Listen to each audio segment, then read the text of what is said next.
ahead of his April 11th showdown with Dallas Davison. Voice's own William the 208 Underdog Dunkle isn't mincing words, and he's definitely not pulling punches.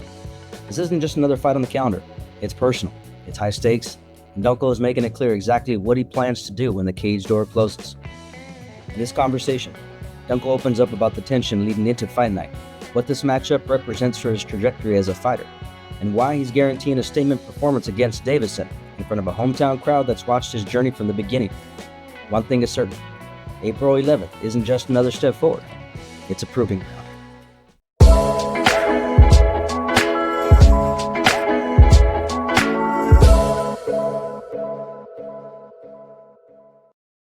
Ladies and gentlemen, welcome back to another episode with 208's Underdog joining us once again.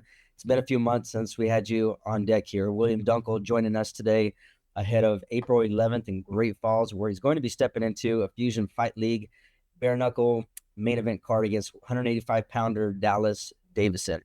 And this is just not another date on the calendar, right? It's the same building where both of the men here fought back in December. And it's another chapter in both of your careers, right? But in your career specifically spanning across MMA, bare knuckle, and pro boxing. So thank you for joining me. Will, appreciate you, brother. Thanks for jumping on here. Thank you, brother. And I wanted to tell you that it's in my heart to have the first bare knuckle boxing match in Idaho. So I'm putting in my work out of town so we can talk to the commission and we can get the first ever bare knuckle boxing match here in Idaho, and they can give it to me. And I can start putting it down like James Brown right here for all you guys, you know? Yeah, that's what's up. Yeah, making Yeah. history. You'll be making history. That's what's up. You know, I would like to. I would like to. I think I would get a little more riled up. You know what I'm saying? But That's what's up. That's awesome. No, I'd it be is what stoked to it see is. you bringing bare knuckle back over, or not back over here, but over to Idaho. So putting in work here for you. You know, it's been a few months since we last spoke. I know you've been putting it in hard since then, even about in between. But since the last time we talked to you, when you're in a pro boxing bout, what's changed since then, since in your preparation moving into this particular bout coming up in a few weeks?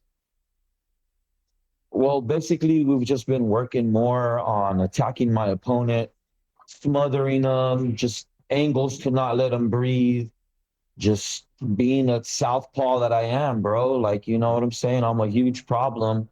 And I just want to be more and more of a problem. Yeah, absolutely. That's Well, what I've been working on.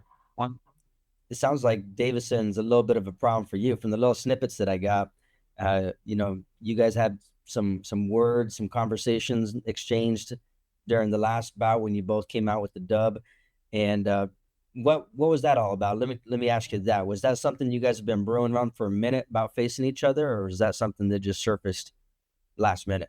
It was really unexpected. I was there to fight my opponent, show respect to my opponent, and I guess this guy's just trying to set up his next fight, which he's a BKFC veteran, and all my fights have been against killers, and he's just another killer amongst guys that I need to cut down and prove everybody wrong at my age. You know what I'm saying? So Yeah. I'm ready, brother. I'm ready for whatever this guy wants to bring to the table. I'm more violent. I'm bigger. I'm stronger. I'm faster. My reaction time's better. He's a dead duck. Yeah, I'd love to hear it. So you're walking into technically his backyard too, right? This cat's from that region. Do you feel any pressure about going into his backyard, or are we just like going in there and handling business? Like, how are you No, feeling about that? I love it. I love it. I love that I get to go in there and smash him in front of his wife, in front of his whole family. I love that. I thrive off of that. How dare you invite me and pay me money to smash you in front of your family? Like, ain't nobody setting me up, brother. Like, Mhm. you're getting set up. Everybody's fooled by my age, and then I smash you in front of all your relatives. It's amazing and glorious to me.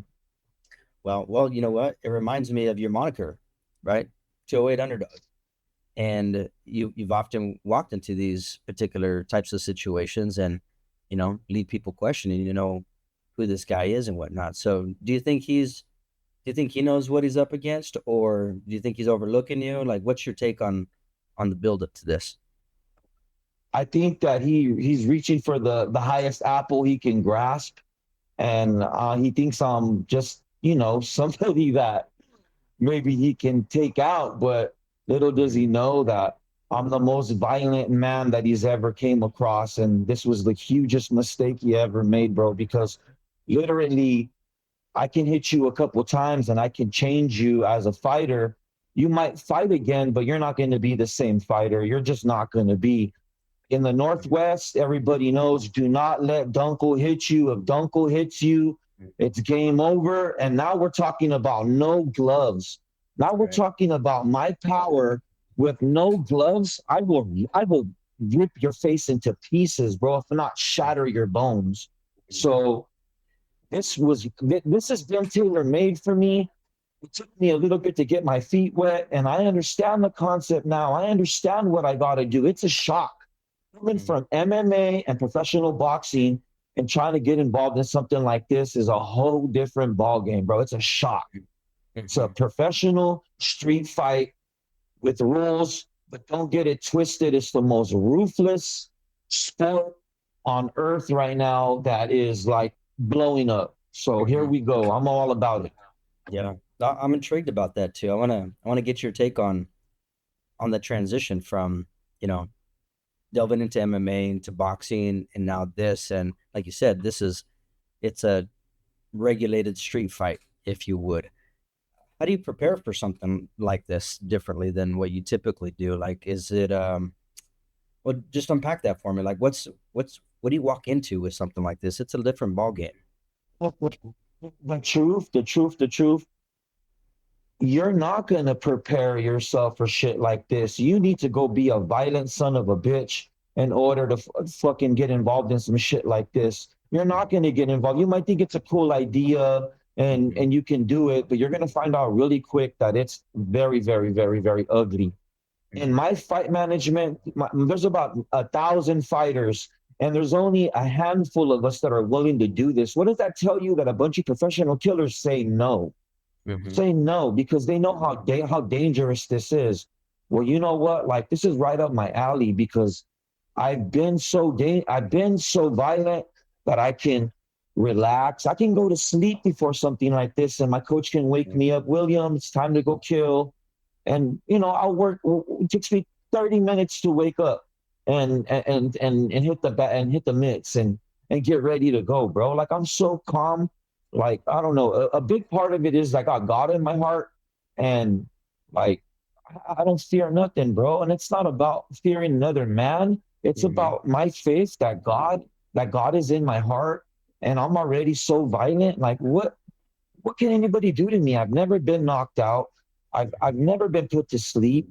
I've only got into wars that are, tremendous. And here I go. I'm here to do it again, bro. I'm here to Yeah, do it again, and I'll give all the glory to God. And that's that's what's up. what's up. Yeah, that is what's up. What do you know about this guy? Like, I've been able to look up a little bit about him, but I mean, I'm sure you've been picking up a little bit on You this know what, cat. Like, brother?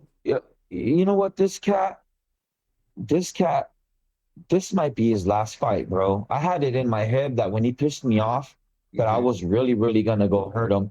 Okay. Usually, like if I have somebody hurt, I'll finish you in a way that's not like too traumatizing for your family that's watching. But this guy disrespected me, bro. He's calling me old. He thinks I'm just Mm-hmm. done. Like he could have been a little bit more classy on how he came at me. You know what I'm saying? And I would have respected that. But since he wants to act like me, then now he's got to be like me. So walk the Mm-hmm. walk and talk the talk. And that's what's up, bro. Because I'm that dude. Like I'll run my mouth and then I'll run right up to where you live in your city and fight you in front of everybody, bro, and put it all on the line. So, that's what's up. Running it back to that night when this thing first popped off, you guys were fighting in the same city, right? Same venue in a December card. Stoppage over, was it Jesse the Rozier, right?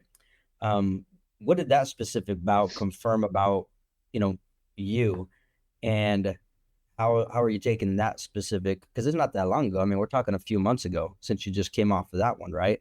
Like, how did that help you Yeah. jumping into this?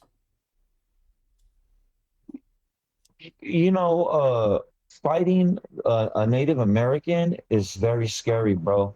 They're so prideful. They have their whole nation behind them. They're so tough. Jesse's gonna be fighting on this card again, and I'm rooting for Jesse, and Okay. Jesse's gonna win. So that's what's up right there. Shout out to the homie Jesse right there. Some people I fight and I can be friends with, and I can Mm-hmm. actually be brothers with. But some Mm-hmm. people I fight and I hate them. Like this guy, I hate this guy. Mm-hmm. Well, why is that? Is it because of how he came at you in December or something else? It's just what he thinks he. It's just what he thinks he's gonna do to me, bro. Like I know you gotta like. I'm so real with it that like it's hard for me to understand when somebody does what I like to do, I guess. So, it just pisses me off more that you're trying to be like me.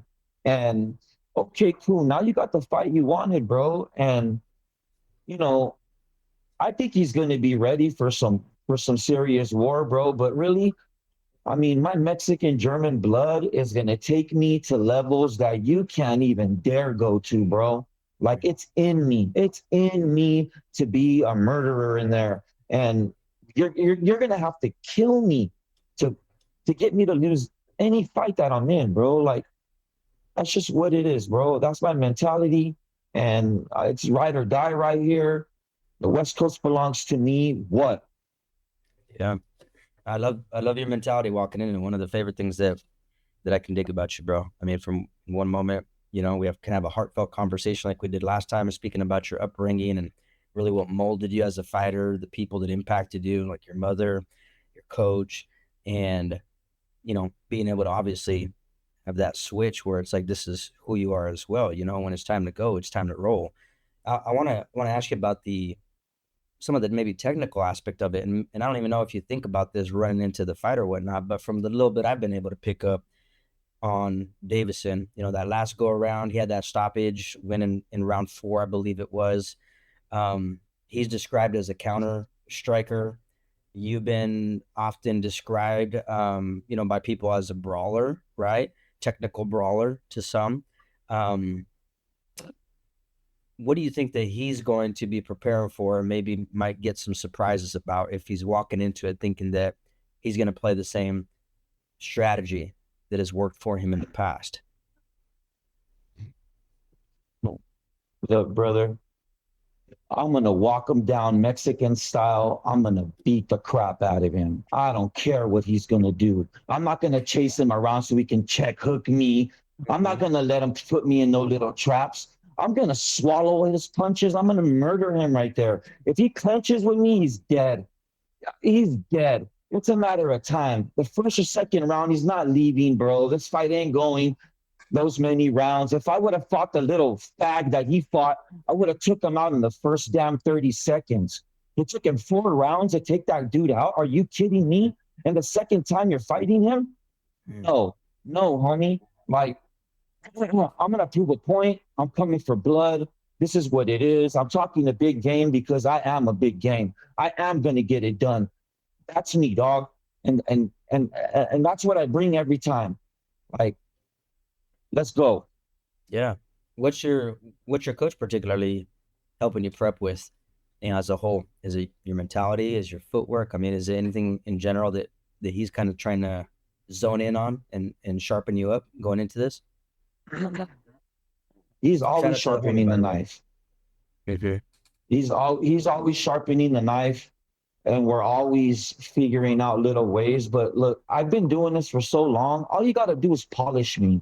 You ain't got to teach me new tricks. You just got to go over a couple little things that we've already been over. And fighting is not like rocket science, bro. Like it's reaction. If my reaction time, if I can read what you're doing, and my reaction time is there, guess what? I'm gonna react and I'm gonna hurt you. I'm gonna hurt you, bro. So it only takes one punch to change the whole damn fight. Yeah. And I got hella heart. So, good luck convincing me that I don't want to be there and that God doesn't want me to be there and God doesn't want me to win. Good luck with that. Good luck with that. It what's the real cost of jumping into this arena? I mean, I have to think that I mean it's a dangerous sport. It's different and it's sort of dangerous than it is an MMA bout or a boxing bout, but you're not really putting your body through like the grueling punishment maybe sometimes that prepping for an MMA fight would be, right? Because you're primarily just working on your stand up here.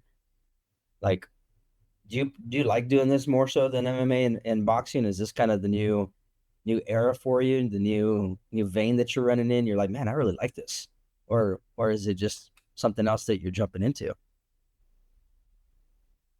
Look, like I'm gonna break some news with you right here. We're gonna go from here Mhm. to let's just say, well, maybe some bare knuckle MMA. Okay. So we're gonna go from MMA to professional boxing to bare knuckle boxing to bare knuckle MMA. Look, bro, I'm here for all violence, all the smoke. You 175 pounds, 175 pounds. I want it, bro. Mhm. I want it and I need it. Like I'm leaving a legacy here for my sons. I'm leaving such a high bar for my sons. My sons are going to be monsters. My sons are training right now in different gyms. Wait till these dunkles come online. Like I'm just warming shit up right here.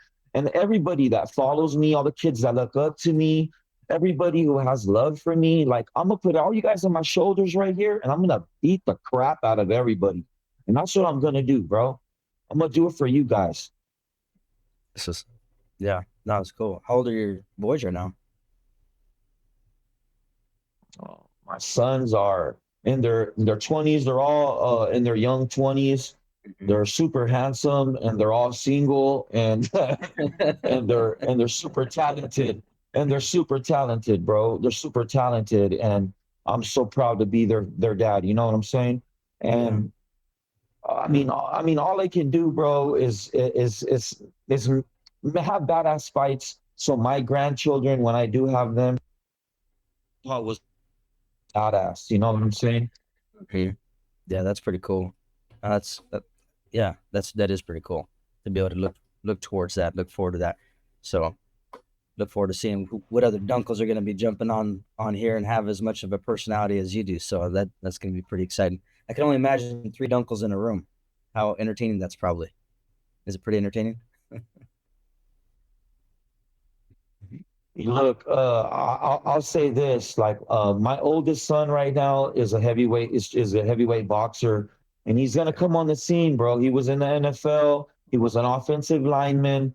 He's transitioning right now to professional boxing, and my son, his bloodline is very, very, very sacred, and he's gonna be a big deal, bro. He's gonna be the king of Mhm. San Diego, and I'm gonna set up an interview with you and him when he's on the scene, bro.